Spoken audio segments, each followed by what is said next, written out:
Alexander Wilson তার টেবিলের উপর বিছানো মানচিত্রের দিকে তাকিয়ে রইলেন। বছরটা ছিল 1967। সারা বিশ্ব তখন শীত যুদ্ধের কঠিন আঁকড়ায় বন্দী। কিন্তু আলেকজান্ডারের চোখ সেই সব সংবাদ শিরোনাম রাজনৈতিক উত্তেজনার বাইরেও দেখতে পাচ্ছিল। তার 10টি দক্ষিণ আমেরিকার বুকে, আমাজনের বিশাল সবুজ জঙ্গলের দিকে। ছোটবেলা থেকেই তিনি জঙ্গলে হারিয়ে যাওয়া শহরের গল্প শুনে মুগ্ধ হতেন। পান্নার্ভের গণপাতার নিচে লুকিয়ে থাকার হস্য উন্মোচন করার স্বপ্ন তিনি দেখতেন। আলেকজান্ডার শুধু কল্পনার জগতে ঘুরে বেড়াতেন না, জান্ডিস পূর্বতমালার বিভিন্ন আবিষ্কারের মাধ্যমে তিনি ইতিমধ্যেই নিজের জন একটানা তৈরি করে ফেলেছিলেন। তিনি ছিলেন কর্মঠ, অদম্য কৌতূহলী এবং অজানার প্রতি এক তীব্র তৃষ্ণার্ত।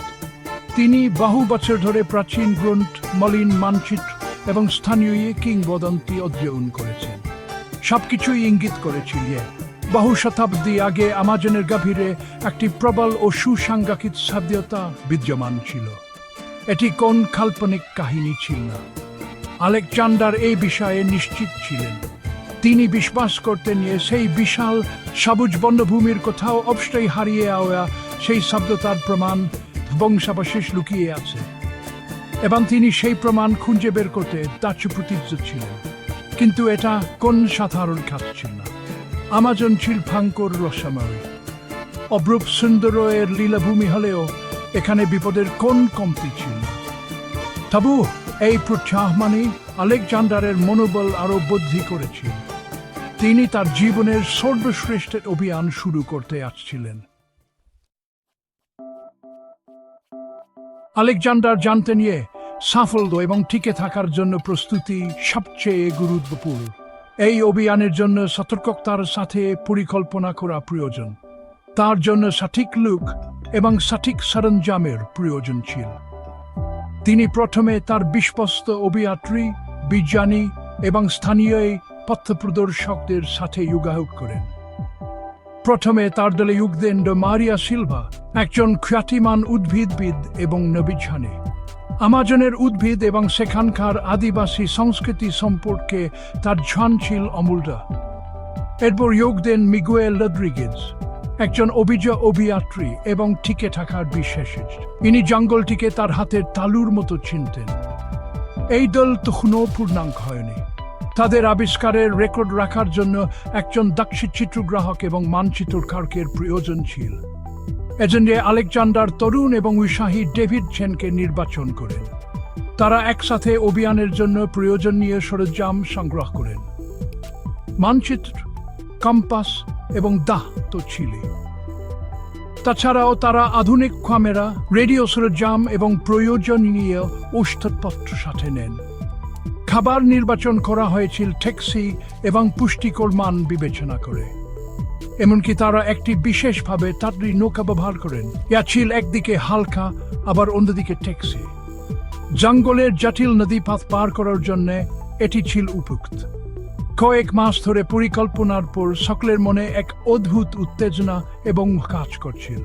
তারা একটি দল হিসেবে একত্রিত হয়েছিল, অজানা কিছু আবিষ্কারের তৃষ্ণা, এবং তারা ভয়ঙ্কর বন্যা পরিবেশে প্রবেশ করতে আসছিল তার প্রতি সম্মান প্রদর্শন করার মাধ্যমে।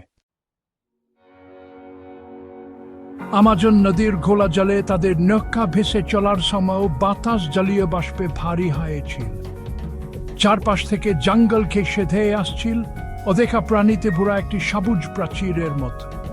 জঙ্গলের শব্দগুলো একটি সুরের মতো, পাখির কিচিরমিচির, বায়ের ডাক এবং পাতার শব্দ। এটি একই সাথে রোমাঞ্চকর এবং ভীতিকর ছিল। প্রথম দিনটি ছিল টিকে থাকার জন্য একটি কঠিন পরীক্ষা। মিগুয়েল সামনে থেকে পথ দেখাচ্ছিলেন। তার ড্রাগন জঙ্গলের মাঝে একটি পথ তৈরি করছিল। তারা বিশাল বিশাল গাছ দেখে বিস্মিত হয়েছিল।